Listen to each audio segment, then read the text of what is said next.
Welcome to the University of Michigan Dentistry Podcast Series, promoting oral health care worldwide.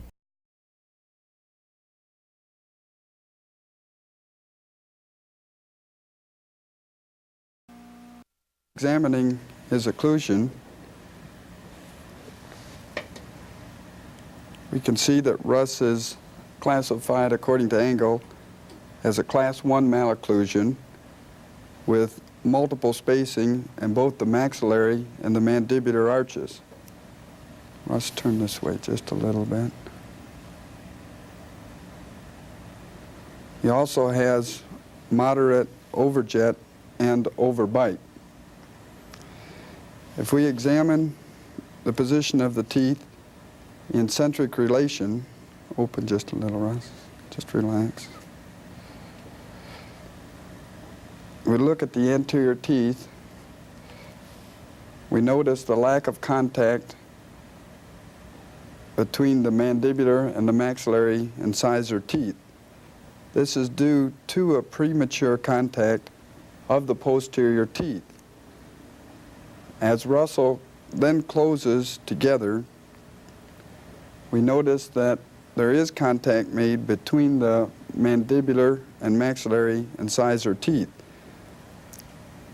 His jaw slides approximately 2 millimeters anterior and 1 millimeter to the left. Do this once more for us. At the end of this slide, the impact upon the maxillary teeth is enough to put the maxillary right central incisor in traumatic occlusion. This can be felt by having Russ tap his teeth together while my finger is on the free gingival margin, half on the tooth and half on the gingiva. I think it can also be observed clinically that the tooth is moving when he closes. Now, Russ is now 12 years, 8 months old, and this tooth was fractured. This maxillary right central incisor was fractured when he was approximately 10 years old, and the next day, this acrylic jacket crown was placed. In order to correct Russ's problem, the best treatment of choice would be comprehensive orthodontics. This would allow us to close the multiple spaces and achieve stability, and at the same time we could adjust the overjet and overbite to take the anterior teeth out of traumatic occlusion. However, in lieu of the fact that he may not be able to get immediate orthodontic care, we would suggest an occlusal adjustment so as to remove the anterior teeth from traumatic occlusion. This is done by adjusting the posterior teeth, eliminating the slide from centric relation to centric occlusion. It's the guidance from the posterior teeth that's causing the traumatic occlusion in the anterior part of the mouth.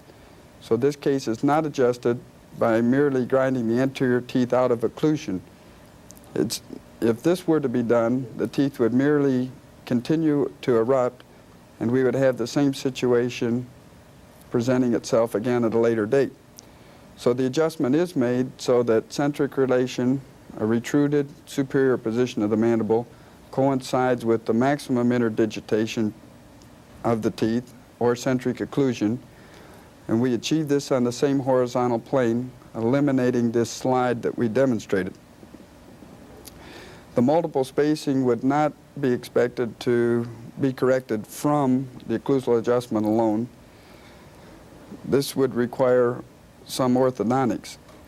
The problem here is that the discrepancy between the size of the teeth and the size of the alveolar bone. Also, Russ presents with a tongue thrust habit. If, however, there was a single midline diastema and we were to eliminate this posterior slide, then we might expect a single midline diastema to correct itself. This type of case presents itself with difficult diagnostic and treatment considerations from a strictly restorative standpoint. And to discuss these with you today, we have Dr. Cartwright.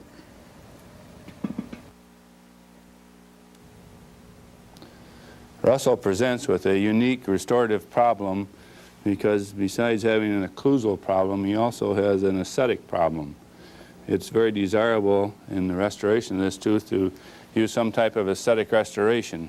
However, as demonstrated by Dr. Timms, it's noticeable that when he bites his teeth together in the present relationship, he has the central incisor and traumatic occlusion, and as demonstrated also by Dr. Tim, it is in such heavy traumatic occlusion that the tooth actually moves while in the teeth contact. So this immediately would eliminate the possibility of us placing just a porcelain jacket, since a porcelain is such a friable material it would fracture immediately. On the other hand, to place any restoration on this tooth without doing an occlusal adjustment first, we probably would have a failure of the restoration, either in the restoration itself or in the occlusal relationship of the restoration. So ideally then we would want to do the occlusal adjustment and give us all the freeway that we can get behind the tooth. We'd want somewhere in the millimeter of at least somewhere in the distance of a millimeter clearance so we could place some type of restoration. Now the restoration of choice in a situation of this type and in a guy that's Russell's age is probably a gold supported restoration, and since chances are as he grows a little older the shade will change, we probably would do a gold supported restoration with a plastic veneer. Now if this tooth happened to be D-vital, in addition to doing a veneered crown for the aesthetic effect that we would get, we would also do some type of a post preparation to give strength to the root, so that in later times, if he did have another traumatic accident or injury, he probably would not fracture the root.